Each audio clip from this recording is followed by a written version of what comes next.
Even if you win, it's probably not going to be a deal. It depends. You're going to fight or flight mode. I'm going to just have all of these arguments. It just happens automatically. When someone feels threatened, when someone feels that his ability to make decisions on his own, so how we can blame them?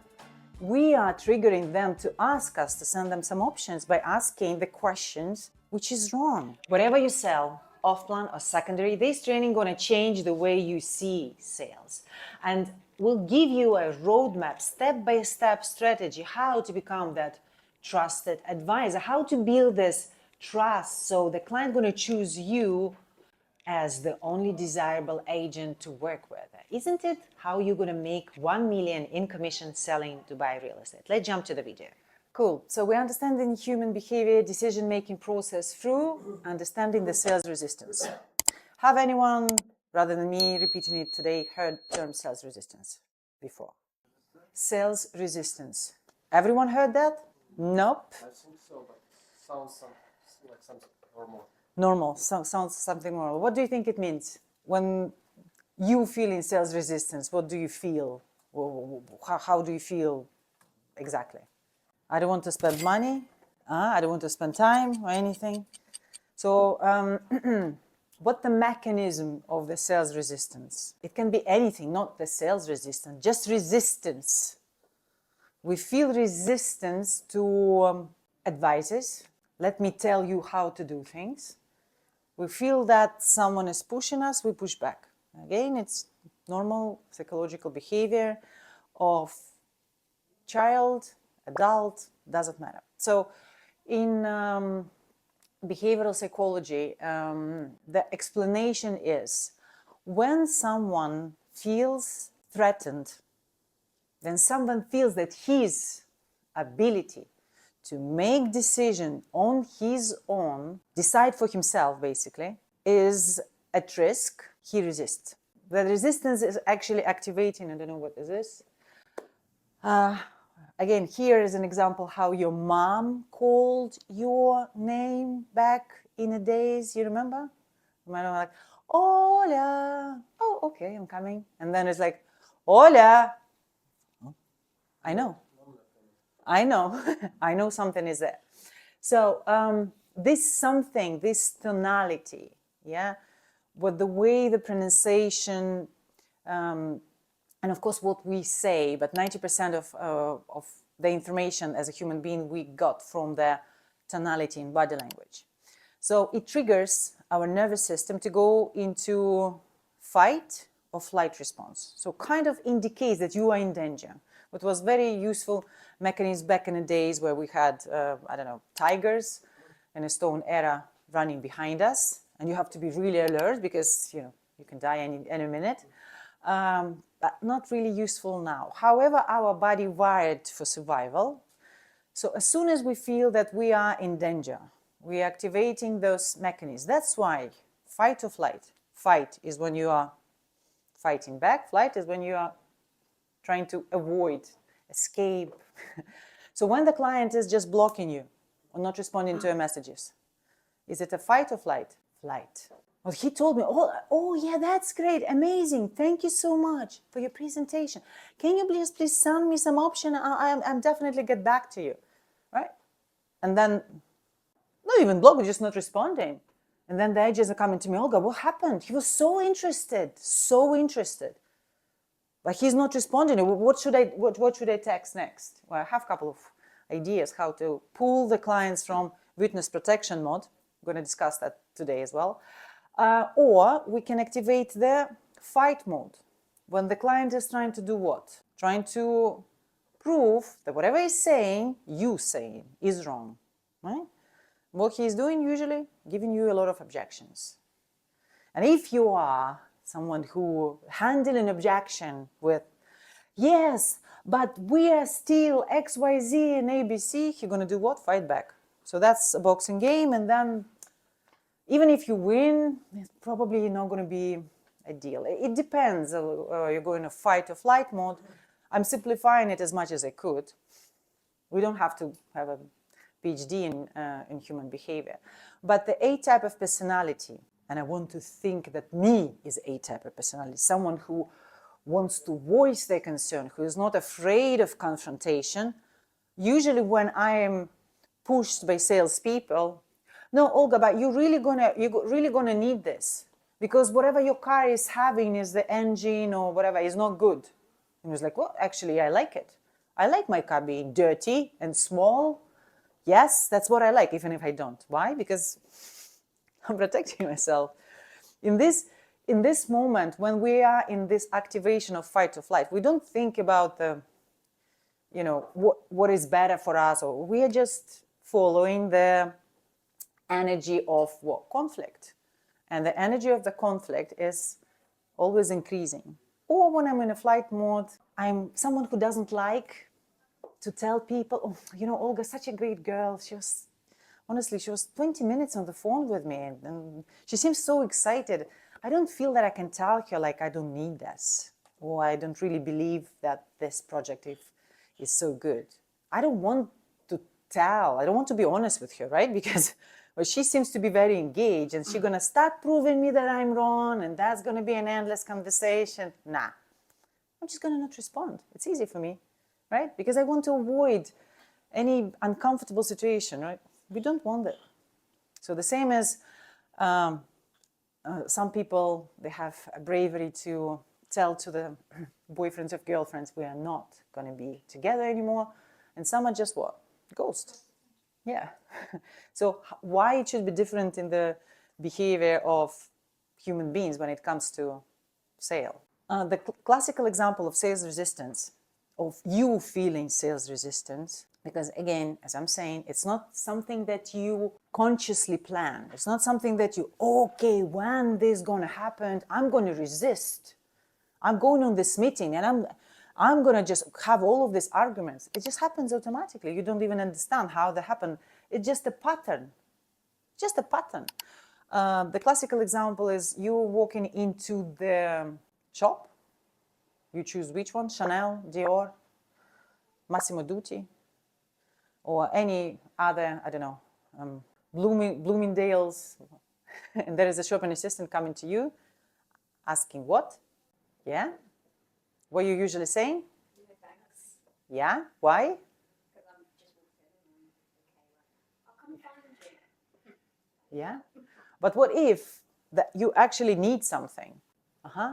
But usually when these things is happening, you're not in control. That's just, it just happened. I already said that. Wow, no, I'm good, I'm just looking. And then I'm just like, Jesus Christ, I actually wanted these trousers. And I just want to ask, do they have the trousers like this? If they don't have, I'm going to leave the shop. But now I'm going to look stupid if I approach this shopping assistant because I just told her that I'm just looking, right? Which I can do anyway. Does this affect the sales in the shop? Does this affect the engagement rate? Or how the customers are engaged, and actually the ability of the salesperson to sell? Does it affect? And this salesperson who just got the response, oh, I'm just looking, probably if she were in real estate and she was someone who is qualifying clients on the phone, right? And then she's putting the CRM notes. She's probably going to put, oh, the client is not really interested. He's just looking. He's not serious, right? Why? Because he just like, oh, I'm just looking. But that was just a reaction to protect. But how we can flip the script, how we can change it, how we can work with the human behavior. First start with shopping assistant. How different you can approach the client who is walking into the shop. What you can say. Why we're even talking about open-ended and close-ended questions. And I love that you mentioned that. In my sales methodology, the thing that we're going to be learning today is a little bit more kind of deeper than just open-ended or close-ended, because it's not about are you asking open-ended or close-ended questions. It's about which kind of responses in your mind as a salesperson, going to move your client to the direction that you need. Which kind of client responses, right? So for me, instead of me telling him, what should I ask? How to flip my pitch into a question. So answering this question, he's going to pitch himself. So that's kind of a bit of mind game. And changing the pattern is what works perfectly in this scenario. And usually where we can say, I'm a shopping assistant. Hi, I know you're just looking. If things change, I'm going to be just down there checking the new collection. By the way, do you know what you're looking for exactly? What I just did. I know you're just looking. Boom. Decrease the sales resistance. You don't have to tell me that, right? I am not afraid that you're just looking. I flipped the script. So I took your part. So you kind of wake up. When we are asking close-ended questions, we are letting the person who is in conversation with us be asleep. He's sleeping because yes or no, it's easy for me to answer. I don't have to think through. For me to answer the question, do you know what you're potentially looking for here? Or what brings you here? I have to start thinking what actually brings me here. I have to come up with something. I have to direct my thoughts, right? But yes or no doesn't need me to even wake up.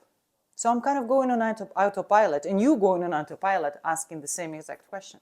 If we're talking about off-plan sales, the majority of sales agent, the conversation that I'm listening is something, hi, you requested the information, you're interested to invest in Dubai and XYZ project, how can I help you today? Next one, whatever some response happened. Have you been to Dubai? Question mark. The response is yes or no, doesn't matter. Do you like Dubai? Question mark.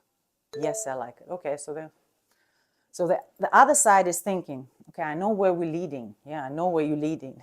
Which area of Dubai, that's my favorite. Which area of Dubai do you want to invest? Right? Or you've been to Dubai, so which area of Dubai do you want to invest? Tell me. Are you serious or not? Because I'm waiting. In this point, I want to bring you in the client's shoes again and imagine who've been in Paris. Usually in Paris. Yeah? Anyone else? No? No, ladies? No. Paris. Oh, yeah. France, yeah? Have you been going through the tunnel? Yeah? My boyfriend had no idea about the tunnel up to the last couple of days. He used to live in Manchester for 3 years. He had no idea. He was like, oh, by the way, how do the people, they're kind of driving from London to Paris. How's that happening? I was like, oh, there is a tunnel underwater. He's like, what do you mean? And I was just like, yeah, there is a tunnel. You go into the train and there you kind of drive, but you're not driving, you're kind of in a train. He's like, come on, what are you talking about? And I was like, no, I'm not joking. It's really true. It's funny. Okay, so do you like Paris? Everyone has been there. Lovely city. And let's imagine you decided, even if you've been there 5 times, right? You decided to purchase apartment in Paris. You've seen some ads, apartment in Paris, best view, best ROI, best XYZ, best ABC. And the agent with a lovely French accent is calling you, asking, oh, which area of the Paris do you want to invest? What do you know? What will you... Eiffel Tower, don't know, probably going to be too expensive. What naturally you gonna ask the agent? Let's get back to that. What would you ask the agent? What do you need to answer the agent question? Yeah, you need more information. And usually you can ask, what's the best areas to invest? He can start talking over you, pitching, oh, GVC and GLT, and you're just like, what? GVC? What? Even if it's Jumeirah Village Soccer, what are you talking about, right? And then naturally, what you're going to do? Just send me some options, right? Who's been selling off-plan? Isn't it what each and every client is asking? Yeah, send me some options. And then basically, it's a dead end. You understand? You're going to send him some option and then going to happen. See, he's not responding, right? Because whatever you're going to send him is not enough for if you were to invest in Paris, whatever I'm going to send you about the Paris and the areas of, what should it be, a book, right? You're going to start reading, your attention span of 2 seconds. And if the agent going to send the brochures, which all the developers, including current company, is providing, which I'm literally want to change so much. The brochures of the project is what? A PPT slides. So it's horizontal. It's a huge picture of something really good looking, really nice, with small letters and numbers, right? So I am someone who is 40 something. Right? I got this, okay, 56 pages. Lots of product information, right? What I'm doing on the phone? How long I'm going to do that? How long? Like maybe two, 3 slides, right? Or maybe it's more advanced. Maybe someone going to send me a key points PDF page, which is A4 format. Yeah, well, welcome, but I still have to do this. Move it here, there, and I'm going to get bored and I'm going to stop doing this. So how we can blame them? We are triggering them to ask us to send them some options by asking the questions, which is wrong. However, it feels like it's right. So what to do, Olga? What do you think we should do?